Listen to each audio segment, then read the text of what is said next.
Hello friends, welcome to exam be we make preparation 50% faster. So आज की हमारी जो वीडियो होने वाली है वो basically EPFO SSA social security assistant and stenographer की जो वैकेंसी है जो कि एनडी के द्वारा 1 अगस्त को 1 अगस्त एंड 18 से 23 अगस्त के बीच में कंडक्ट कराई जाने वाली है। उसके कुछ हॉट टॉपिक्स जो कि पेपर में आ सकते हैं, प्रोबेबल है, हम उसके बारे में यहाँ पर डिटेल से डिस्कशन करेंगे। सो स्टार्ट करते हैं अपनी वीडियो को। सबसे पहले तो जो डेट है, स्टेनो की डेट है, वो देख लीजिए आप, 1 अगस्त 2023 को है। और जो एसएसए की डेट है, सोशल सिक्योरिटी असिस्टेंट की डेट है, वो 18, ठीक है, 18 अगस्त से स्टार्ट होगी और ये कब तक रहेगी? तो ये रहेगी हमारी 23 तक, ठीक है। यानी कि अलग अलग शिफ्ट में पेपर होगा, अलग अलग डे पर, ठीक है। तो देखते हैं हम आगे। सबसे पहले तो जो ये है हमारा स्टेनो का सिलेबस है। स्टेनो के सिलेबस में आपको थोड़ा अगर ब्लर दिखाई दे रहा होगा तो मैं ये बता दे रहा हूँ, ये जनरल एप्टीट्यूड लिखा हुआ है, ठीक है। जिसमें कितने क्वेश्चन होंगे? 50 क्वेश्चन होंगे। हर क्वेश्चन 4 मार्क्स का होगा, ठीक है। हर क्वेश्चन 4 मार्क्स का होगा, तो टोटल कितना बनेगा? 200। उसी तरह जो जनरल अवेयरनेस का टॉपिक है, जिसमें history, polity, geography, current affair, ये सारी चीजें, उसमें क्या बोला गया कि उसमें कंप्यूटर को भी इंक्लूड कर दिया गया है, ठीक है। कंप्यूटर जो अवेयरनेस है हमारा, उसको भी इसमें इंक्लूड किया गया है। और उसके भी कितने क्वेश्चन होने हैं? 50 क्वेश्चन होने हैं। जो क्वेश्चन है वो 4 मार्क्स के होंगे, यानी यहाँ पर भी स्कोर कितना है? 200 का है। देन बात करते हैं इंग्लिश लैंग्वेज एंड कॉम्प्रिहेंशन की। यहाँ पर साफ साफ लिखा हुआ है इंग्लिश लैंग्वेज, ठीक है। उसके बाद कॉम्प्रिहेंशन, तो कॉम्प्रिहेंशन आएगा जिसमें आपको कुछ क्वेश्चन पैसेज होगा जिसके अकॉर्डिंग आपको आंसर करना होगा। तो उसमें कितने क्वेश्चन होंगे? 100 क्वेश्चन होंगे। जाहिर सी बात है, इंग्लिश को काफी अच्छी वेटेज दी गई है, और वो भी कितने? 4 मार्क्स ईच। तो यहाँ पर कितना टोटल स्कोर होगा? 400 का होगा, यानी ये टोटल 400, 200 प्लस 200, टोटल पेपर हमारा 800 का होगा। और ध्यान रखना है कि जो स्टेनो का होगा उसमें फेज 1 है, एंड फेज 2 में स्टेनो का जो क्वालिफाइंग टेस्ट होगा, बेसिकली स्किल टेस्ट हम जिसे कहते हैं, वहां पर जो उसमें बताया गया है आपको सिर्फ उस लिमिट को पार करना है, ठीक है। उसका कोई भी मार्क्स इंक्लूड नहीं होगा। जो आपकी फाइनल कट ऑफ बनेगी वो फेज 1 के ही बेसिस पे बनने वाली है। तो ये चीज आपको ध्यान रखनी है। 800 टोटल आपका स्कोर होगा, जिसमें से आपको कट ऑफ क्लियर करनी है। अब ध्यान ये रखिएगा कि जो क्वेश्चन है, आगे मैंने लिखा भी है, एक सेकंड, यहां पर जो नेगेटिव मार्किंग है ना, वो आपको ध्यान रखनी है। देखिए यहां पर लिखा है फॉर ईच रॉन्ग आंसर, ठीक है, there will be a negative marking. कितने नंबर की होगी भाई? 1/4 की होगी। यानी कि सपोज दैट आपने 4 क्वेश्चन गलत किए, तो 4 क्वेश्चन गलत करने पर आपका एक सही वाला भी काट लिया जाएगा। लेकिन जो मार्क्स असाइन किए गए ना, वो 4 मार्क्स के हैं। जब आप ऐसे कर कर कैलकुलेट करने जाते हैं तो एक बहुत बड़ा डिफरेंस क्रिएट होता है, ठीक है। तो 1/4 के हिसाब से आप ये मत सोचना कि बहुत कम नेगेटिव मार्किंग है तो रिस्क ज्यादा ले लें, ऐसा बिल्कुल मत कीजिएगा। पेपर को देखिएगा। अभी मैंने जो एनटीए का भी रिजल्ट, एक एग्जाम एनटीए ने कंडक्ट कराया था विश्व भारती का, एलडीसी का, उसका मैं पीडीएफ भी डाल दूंगा डिस्क्रिप्शन में, आप देख सकते हो। उस पेपर को आप एनालाइज कीजिएगा। बेसिकली मैंने भी उस पेपर को एनालाइज किया है कि जो एनटीए है उसका जो एग्जाम पैटर्न है वो किस तरह से उसको फॉलो कर रहा है, कि मतलब क्वेश्चन की टफनेस कैसी है, लेवल कितना होगा, ये हम देखेंगे। ब्रेकअप कैसा है, कौन से सब्जेक्ट से किस तरह से क्वेश्चन आ रहे हैं, तो वो सब एनालाइज करने के बाद ये वीडियो बनाई गई है। तो जो 4 मार्क्स है, हर क्वेश्चन के साथ आपको 4 मार्क्स मिलेंगे। तो यहां पर अगर आप नेगेटिव ज्यादा करते हो तो एक ह्यूज डिफरेंस बन जाएगा, ठीक है। और एक एक नंबर से जब कैंडिडेट बाहर हो रहे हैं तो एक 4 नंबर और 5 नंबर का जो डिफरेंस होता है वो बहुत बड़ा डिफरेंस हो जाता है। इस वजह से कोशिश कीजिएगा कि नेगेटिव नहीं करना है, मतलब जबरदस्ती रॉन्ग आंसर मार्क मत कीजिएगा, ठीक है। टोटल मार्क फेज 1 स्टेनो के लिए 800 का है, एसएसए के लिए ये 600 हो जाएगा, ठीक है। तो ये था कुछ। अभी बात कर लेते हैं हम लोग एसएसए की, ठीक है, सोशल सिक्योरिटी असिस्टेंट का। यहां पर भी जनरल एप्टीट्यूड में कितने क्वेश्चन है? वहां पर 50 थे, यहां पर 30 है, लेकिन जो मार्क्स असाइन किए जा रहे हैं वो यहाँ पर भी 4 नंबर ही है हर क्वेश्चन के लिए। टोटल मार्क्स 120 मिलेगा। उसी तरह जनरल नॉलेज और जनरल अवेयरनेस है, 30 question, 4 marks, 120 total. Quantitative ability यानी कि मैथ्स हमारी जो है, 30 क्वेश्चन उसके भी रहेंगे और 120 मार्क्स टोटल। उसी तरह जनरल इंग्लिश, यहाँ पर भी इंग्लिश को वेटेज थोड़ी ज्यादा दी गई है, 4 मार्क्स के हिसाब से ये 200 टोटल। और कंप्यूटर लिटरेसी के अलग से 10 क्वेश्चन पूछे जाएंगे जो कि 40 मार्क्स होंगे, और टोटल आपका ऐसे करके 600 बन जा रहा है। टाइमिंग यहाँ पर देखनी है कि 2.5 घंटे आपको मिल रहे हैं टाइम।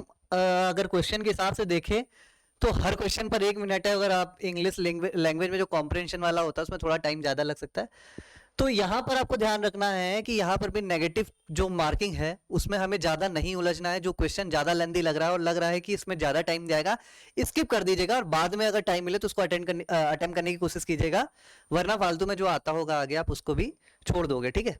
तो देखते हैं अभी देखो, एक जो ये एनटीए ने पेपर कराया था, कौन सा एनटीए ने पेपर कराया था हमारा जून 2023 को, एलडीसी का पेपर था, ठीक है। किसका पेपर था? एलडीसी का, लोअर डिवीजन क्लर्क का पेपर था। उसमें आप देखिए ये 2018 की स्कीम है जिसके बारे में पूछा गया, ठीक है।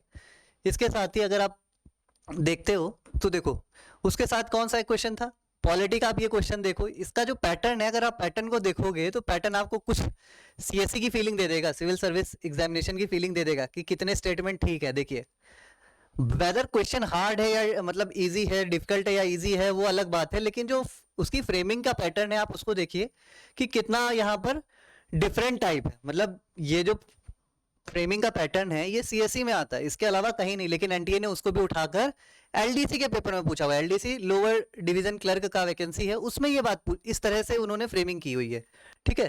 तो ये देखिए कुछ क्वेश्चंस को, ये भी अल नीनो के ऊपर क्वेश्चन पूछा गया है, थोड़ा डेप्थ में क्वेश्चन है, ठीक है। उसके साथ आप देखो मॉनसून पर आया हुआ क्वेश्चन है, ठीक है। ये फ्रैक्शन वगैरह का क्वेश्चन आ गया है इसके बाद। इसी तरह से एक स्कीम पे क्वेश्चन है। अब आपका सोशल सिक्योरिटी जो असिस्टेंट है उसमें तो स्कीम्स के बारे में डेफिनेटली पूछा जाएगा, तो स्कीम्स तो आपको तैयार करके ही जानी है, मेजर स्कीम्स। अब ये कंप्यूटर में देखिए कनेक्टर टाइप दिए गए हैं और दूसरी तरफ पूछा जाएगा कि उनके यूजर्स क्या हैं। प्रैक्टिकल नॉलेज पे ज़्यादा क्वेश्चन आए हैं। उसके बाद आप देखो कि लेयर वगैरह जो सिस्टम सॉकेट लेयर वगैरह ऐसे करके क्वेश्चन है कंप्यूटर में, ठीक है।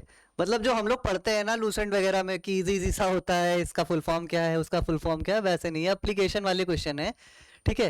एप्लीकेशन कैसे है, मतलब कंप्यूटर का कोई पार्ट अगर आप पढ़ रहे हो तो उसकी एप्लीकेशंस क्या क्या है, तो वहां पर से क्वेश्चन आए हुए हैं, आप देख सकते हो, ठीक है।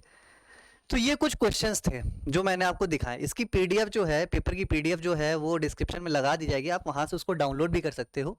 अभी हम लोग बात कर लेते हैं कि 20 डेज जैसे हमारे बचे हैं एसएसए में। अब बेसिकली अगर मैं बात करने जा रहा हूँ यहाँ पर स्टेनो की, तो उसमें तो केवल 5 दिन बचे हुए हैं, तो 5 दिन में सब कुछ करना पॉसिबल है भी नहीं। लेकिन फिर भी जो टॉपिक्स हैं उसमें से जो भी आपने नहीं कर रखा है प्रोबेबल, तो उसको आप देख सकते हो। सबसे पहले तो स्कीम्स बेसिकली जो सोशल सिक्योरिटी से रिलेटेड है, हेल्थ हो गया, एजुकेशन हो गया, इनसे ओल्ड एज पेंशन हो गया उससे, या फिर वुमेन एम्पावरमेंट, तो वो तो करके जानी है। इंटरनेशनल ऑर्गेनाइजेशन लाइक G20, ठीक है, G7, ठीक है, ये सारी ऑर्गेनाइजेशन जो अभी रिसेंट में न्यूज़ में थी उस पर क्वेश्चन बनने की पूरी पूरी प्रोबेबिलिटी है। पार्लियामेंट्री सिस्टम, ठीक है, पार्लियामेंट्री सिस्टम के फीचर्स देख लीजिएगा आप, कहीं से भी देख सकते हो। उसके बाद कुछ कॉन्स्टिट्यूशनल है, नॉन कॉन्स्टिट्यूशनल बॉडी, ठीक है, जैसे नेशनल ह्यूमन राइट कमीशन हो गया। उसके बाद बहुत सारे ऐसे, जैसे इस समय हमारा जो फाइनेंस कमीशन हो गया, लॉ कमीशन हो गया, इन सब पर आप पढ़ सकते हो थोड़ा थोड़ा, ठीक है। उसके बाद fundamental right, DPSP and fundamental duties, ये तो आपको करनी है। जीआई टैग की कोई भी एक पीडीएफ डाउनलोड कर लीजिए और पढ़ सकते हैं आप। हमारा जो बीपीडिया है उसको भी फॉलो कर सकते हैं। देन फेमस अवार्ड, ये भी आपको जो हमारा बीपीडिया उसमें इजीली मिल जाएगा। देन आर्ट एंड कल्चर की बात करते हैं तो वहाँ क्या पढ़ना है, पपेट्स, मतलब पपेट्स नहीं एक्चुअली में, जो तरह तरह की जो उनकी पेंटिंग्स हो गई, फोक डांसेस होंगे, क्लासिकल डांसेस हो गए, किस स्टेट से रिलेटेड है आपको वो कर लेना। ज़्यादा डेप्थ में अब यहाँ पर इतना टाइम बचा नहीं कि आप कर सको। मॉनसून में बस आप फैक्टर्स अफेक्टिंग इंडियन, मतलब जो मॉनसून ऑफ इंडिया है, आप उसको केवल उतना करना कि जो इंडिया में जो मॉनसून आता है उसको कौन कौन से फैक्टर्स इफेक्ट करते हैं, उतना कर लीजिएगा, उतना ही पर्याप्त है, काफ़ी है। मॉनेटरी पॉलिसी में जो टूल्स होते हैं, bank rate, repo rate, LSF, MSF, ठीक है, एसडीएफ, ये सब आप करके कर जाइएगा, ठीक है। एसडीएफ हो गया, उसके बाद मार्जिनल स्टैंडिंग फैसिलिटी हो गया, ठीक है। उसके अलावा बैंक रेट क्या है, ठीक है, एसएलआर क्या है, या उसके बाद आपका रेपो रेट क्या है, रेपो रेट घटाने से क्या होगा, बढ़ाने से क्या होगा, थोड़ा सा एप्लीकेशन बेस्ड ये आप कर लेंगे तो काफ़ी मतलब इससे कवर हो सकता है। फिर क्रिटिकल रीजनिंग में आ जाते हैं। रीजनिंग में क्या बेसिकली क्वेश्चन आया, तो क्रिटिकल रीजनिंग से स्टेटमेंट, असर्शन, ऐसे करके क्वेश्चन आए हुए हैं। डाइस से बहुत ज़्यादा क्वेश्चन आए हुए तो इंपॉर्टेंट है। काउंट दी फिगर, इससे भी बहुत सारे क्वेश्चन है, इंपॉर्टेंट है। सिटिंग अरेंजमेंट से भी बहुत सारे क्वेश्चन आए हुए, इंपॉर्टेंट है। पजल से भी बहुत सारे, बेसिकली जितने भी यहाँ पर टॉपिक मैंने लिखे हुए हैं ये सभी इस पेपर में बहुत अच्छे से पूछे गए और अच्छे लेवल के पूछे गए हैं। तो अगर आपने कर रखा है तो बहुत अच्छी बात है, नहीं कर रखा है तो प्लीज़ इन सभी टॉपिक्स को एक बार कर लीजिएगा। लास्ट टाइम है 20 दिन, ऐसा नहीं कि 20 दिन कम होते हैं। अगर आप सिर्फ 20 दिन में सिर्फ अगर 20 दिन में आप 10 घंटे भी पढ़ते हो तो आपका कितना बनता है, काउंट करो भाई, ठीक है। 200 घंटे, और 200 घंटे के हिसाब से मुझे नहीं लगता है कि इतने बड़े बड़े टॉपिक हैं कि 200 घंटे में सारे के सारे समअप ना किए जा सके। ठीक है, वेन डायग्राम इजी है, आप 1 से 1.5 घंटे की क्लास में पूरा वेन डायग्राम अच्छे से समझ सकते हैं अगर आपने एक बार भी पढ़ रखा है तो। कोडिंग डिकोडिंग ये कॉमन सेंस बेस्ड होती है, कॉमन सेंस अच्छा है, ABCD आपने याद कर रखी है, ठीक है, असेंडिंग डिसेंडिंग दोनों ऑर्डर में उसके नंबरिंग याद कर रखी है तो वो आपके लिए इजी हो जाता है। नॉन वर्बल रीजनिंग इसके लिए तो बस प्रैक्टिस अगर आपने अच्छे से कर रखी है तो बहुत अच्छा है, और अगर नहीं की है तो आई एग्जाम भी आपको जो जितनी भी एमटीज वगैरह है वो बिल्कुल फ्री ऑफ कॉस्ट, जैसा कि हम लोग यहाँ पर लिखते भी all mock test are free. ठीक है, तो आप वो कर सकते हैं फ्री, मतलब कि यहाँ पर आप जब जाएंगे वेबसाइट पे तो अपने आप आपको कुछ बी कॉइन्स मिलेंगे जिससे आप क्या कर सकते हो, उन मॉक टेस्ट को परचेज कर सकते हो। ठीक है, उसके लिए कोई मॉनेटरी आपको वहाँ पर पे वगैरह नहीं करना है। देन अगर हम कंप्यूटर की बात करते हैं, ठीक है, जो कि आपका पूरा से अलग से सेक्शन है। ठीक है, एक जो स्टेनो का है उसमें तो इंक्लूडेड है जीए वाले पोर्शन में, बट जो दूसरा है उसमें 10 क्वेश्चन अलग से आएंगे एसएसए में। तो क्या करना है, हिस्ट्री ऑफ जनरेशन जो अलग अलग जनरेशन है वो आपको कर लेनी है। एमएस ऑफिस की जो शॉर्टकट कीज है उनको जरूर कर लीजिएगा, पेपर में बहुत सारी शॉर्टकट कीज पूछी गई हैं। कंप्यूटर नेटवर्किंग बहुत इंपॉर्टेंट है, कंपोनेंट्स ऑफ कंप्यूटर ये आपको करना है। कंपोनेंट्स ऑफ कंप्यूटर पे अभी मैंने आपको क्वेश्चन भी दिखाया कि पूछा गया है। ठीक है, मेमोरी ऑफ कंप्यूटर पे भी क्वेश्चन आया हुआ है, ईपी रोम इन सब का फुल फॉर्म हालांकि इजी था बट आया हुआ है। शॉर्टकट कीज यहाँ अलग से भी मैंने लिख दी है, आपको रिवाइज करनी है। देन नंबर सिस्टम, इससे 2 से 3 क्वेश्चन आए हुए हैं, आप कम से कम एक क्वेश्चन यहाँ से मिल सकता है आपको, इस वजह से नंबर सिस्टम तो कर ही लीजिएगा, डेसिमल वगैरह जो होता है वो आप करके जाएंगे। देन हम यहाँ पर मैथ्स की बात कर लेते हैं। मैथ्स में सबसे पहले फ्रैक्शन कर लीजिए, एवरेज कर लीजिए, इजी टॉपिक है। प्रॉफिट एंड लॉस हो गया, ठीक है, एलसीएम एंड एचसीएफ हो गया, करना है आपको। CISI simple interest and compound interest ये आपको करना है। स्पीड टाइम एंड डिस्टेंस आपको करना है। DI बहुत इंपॉर्टेंट, DI पे 4 से 5 क्वेश्चन एक साथ होते हैं, अगर आप थोड़ा सा इसको प्रैक्टिस करके जाएंगे तो ये इजी होता है, इसको सॉल्व आप कर सकते हो, क्योंकि अगर एक बार अच्छे से आप सॉल्व कर लेंगे तो 4 से 5 क्वेश्चन सीधे सही हो जाते हैं। ठीक है, परमुटेशन एंड कॉम्बिनेशन ऑल्दो यहाँ पर है नहीं, हाउएवर वो चीज डायरेक्टली मेंशन नहीं है 10+2 की, बट आपको फिर भी एक बार कर लेना है। अगर ये सारे ऊपर वाले टॉपिक हो गए तो प्रोबेबिलिटी भी अगर सारे टॉपिक ऊपर वाले हो गए हैं तो जरूर कर लीजिएगा। ठीक है, अब लास्ट में हम बात करेंगे इंग्लिश की। इंग्लिश में जैसे अलग से ही पूरा आना है उसमें, है ना, तो यहाँ पर पैसेज देखिए, जो टाइम दिया जा रहा है ना बहुत कम दिया जा रहा है, तो पैसेज को पढ़ने से पहले आप डायरेक्ट एक बार क्वेश्चन देखिएगा, पैसेज बाद में देखना है, पहले आप क्वेश्चन देखिए और क्वेश्चन देखने के बाद पैसेज रीडिंग शुरू कीजिएगा। ऐसे आप पहले पैसेज पढ़ोगे, देन क्वेश्चन पढ़ोगे और फिर पैसेज पढ़ोगे तो एक बार टाइम आपका एक्स्ट्रा जाएगा, जबकि आप पहले क्या करेंगे, पहले पैसेज की जगह जो क्वेश्चंस बने हुए हैं पैसेज पे बेस्ड आप उनको पहले कीजिएगा कॉम्प्रिहेंशन पे, देन आप जो पैसेज दे रखा है उसको पढ़ेंगे और सीधे आंसर को मार्क करेंगे। FIB ये अलग से कुछ नहीं होता है, जो आपने पार्ट्स ऑफ स्पीच वगैरह पढ़ रखी है उसके बाद आपकी प्रीपोजिशन वगैरह अच्छी है तो आप ये इजिली कर सकते हो। उसके बाद यहाँ पर एंटोनियम सिनोनियम नहीं लिखा हुआ है, सबको पता है भाई, वो तो पूछा ही जाएगा। फिक्स्ड प्रीपोजिशन ये किसी भी एक बुक से इसको याद कर लीजिएगा क्योंकि इस पर सबसे ज्यादा FIBs बनती है। इडियम्स एंड फ्रेजेस भी वैसे ही है सेम, कोई भी एक बुक उठाइएगा वहां से इसको करना है। ठीक है, नहीं कर रहा है तो फिर सताक्षी मैम की क्लासेस आप ज्वाइन कर सकते हैं, अंशुमन सर भी इंग्लिश पढ़ाते हैं, आप दोनों में से किसी भी क्लासेस देख सकते हैं, दोनों ने बहुत अच्छे से इन सब चीज़ों को कवर किया है। फिर फ्रेजल वर्ब की बात करते हैं, ये भी हमारे FIBs के लिए होती है, इन पर अलग से भी डायरेक्टली क्वेश्चन पूछा जाता है। पार्ट्स ऑफ स्पीच वही चीजें हैं, फिर से स्पॉटिंग एरर ये भी अलग से कुछ नहीं पढ़ना है, noun pronoun adjective pronoun preposition fixed preposition अगर आपने पढ़ रखी है तो स्पॉटिंग एरर आपके लिए इजी है। तो ये कुछ चीजें थी जो आपको लास्ट 20 डेज में लास्ट 20 डेज में क्या करनी है बेसिकली अगर आप इसको करने जाओगे तो बहुत ज़्यादा टाइम नहीं लगेगा। हर दिन अगर आप सिर्फ 10-10 घंटे भी देते हो स्टडी पे अच्छे से तो ऐसा नहीं है कि इसका आप मतलब आधा हिस्सा भी ना कर सको, आप कम से कम आधा हिस्सा कर सकते हो।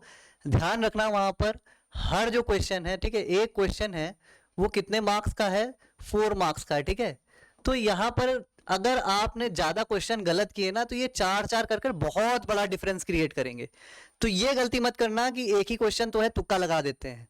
अगर कहीं डाउट हो रहा है तो मत करना बिल्कुल भी। आप एक बार जो मैं पेपर लगाऊंगा डिस्क्रिप्शन में जाकर उसे डाउनलोड कीजिएगा, आप समझ जाओगे कि एनडीए का लेवल जो है उसने कितना अच्छा बना दिया है, मतलब कितना टफ है एक तरीके से, अच्छा क्या। ठीक है, तो ये चीजें हैं।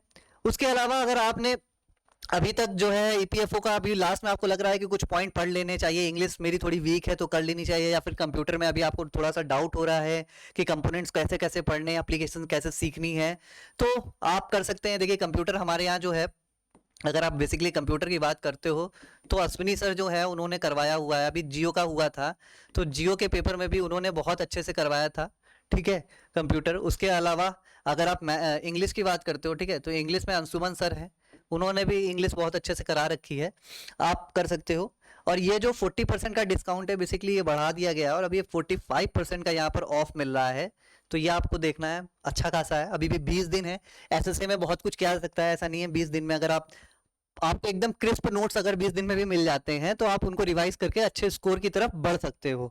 और जो कि हम लोग का टैगलाइन ही है कि हम लोग वी मेक प्रिपरेशन 50% फास्टर, हमारे नोट भी क्रिस्प होते हैं। तो आप डेफिनेटली अगर इस कोर्स को परचेज करते हैं तो इन 20 दिनों में एक अच्छा एज, एक अच्छी जो बढ़त है वो हासिल कर सकते हैं। तो यही था इस वीडियो में फिलहाल। अगर आपको ये वीडियो पसंद आई है तो प्लीज़ वीडियो को लाइक कीजिएगा, चैनल पर नए हो तो प्लीज़ सब्सक्राइब द चैनल। ठीक है, तो मिलते हैं नेक्स्ट वीडियो पे। Thank you.